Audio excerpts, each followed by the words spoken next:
Welcome to my English class.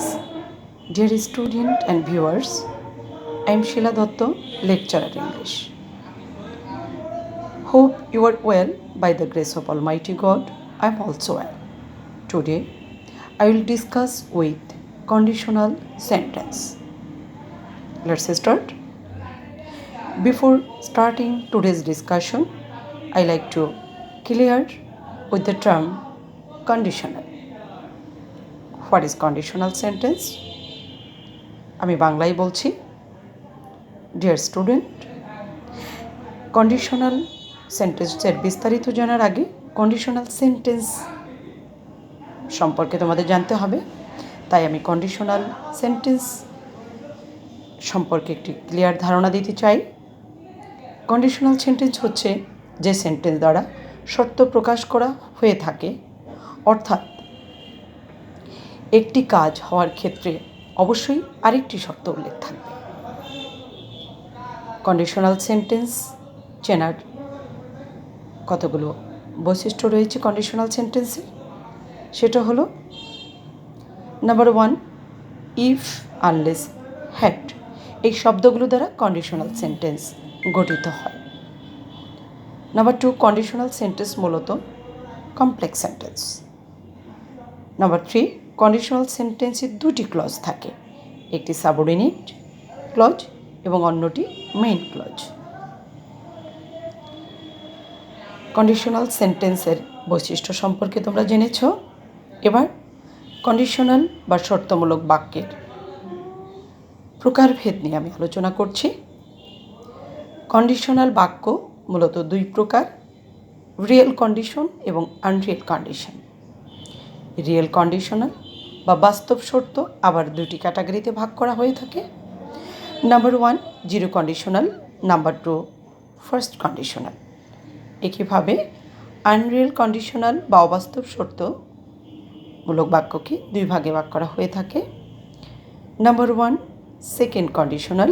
Number 2, third conditional. তাহলে conditional sentence সর্বমোট 4 প্রকার: zero conditional, first conditional, second conditional এবং number 4, third conditional. Dear learners, conditional sentence এর বৈশিষ্ট্য, প্রকারভেদ সম্পর্কে আশা করি তোমরা ক্লিয়ার হতে পেরেছ। আজকের এই ক্লাসে, এই ভিডিওটিতে আমি 4 প্রকার কন্ডিশনাল সেন্টেন্স এর জিরো কন্ডিশনের বিস্তারিত আলোচনা করব। ধারাবাহিকভাবে অন্যান্য প্রকারভেদগুলো আলোচনা করব। তোমরা মনোযোগ সহকারে আমার আলোচনাটি শুনবে।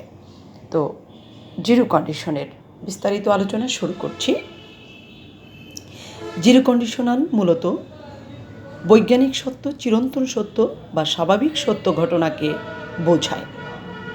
জিরো কন্ডিশনালের structure if plus present indefinite plus comma plus present indefinite.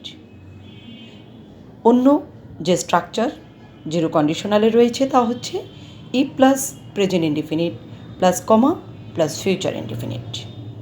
For example, if you stay too long in the sun your skin burns, or if you stay too long in the sun your skin will burn. উপরের এই বাক্যটিতে তোমরা লক্ষ্য করছো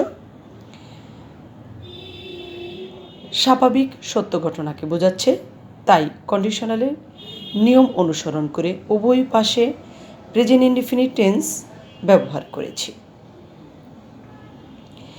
একইভাবে অন্য example দিয়ে যদি আরেকটি জিরো কন্ডিশনের উদাহরণ বলি আমরা,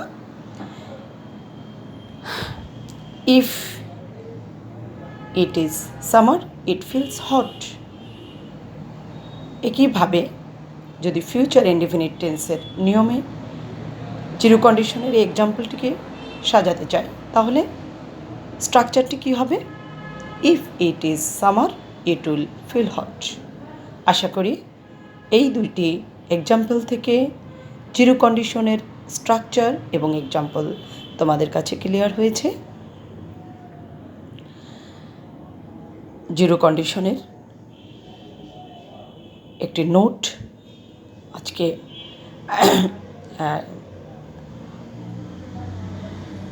এই ক্লাসে জিরো কন্ডিশন এর বিস্তারিত আলোচনা শেষে একটি নোট তোমাদের সামনে আমি তুলে ধরতে চাই। সেটা হলো চিরন্তন সত্য বৈজ্ঞানিক সত্য বাক্যগুলোকে জিরো কন্ডিশনাল ভেবে নো স্ট্রাকচার অনুসারে করাই ভালো। আশা করি জিরো কন্ডিশন এর ডিটেলস তোমরা বুঝতে পেরেছ। আজকের আলোচনা আমি এখানে শেষ করব। পরবর্তী ভিডিওতে আমি কন্ডিশনালের অন্যান্য প্রকারভেদগুলো নিয়ে আলোচনা করব। তোমরা কন্ডিশনাল সেন্টেন্স এর আজকের এই ভিডিও ক্লাসটি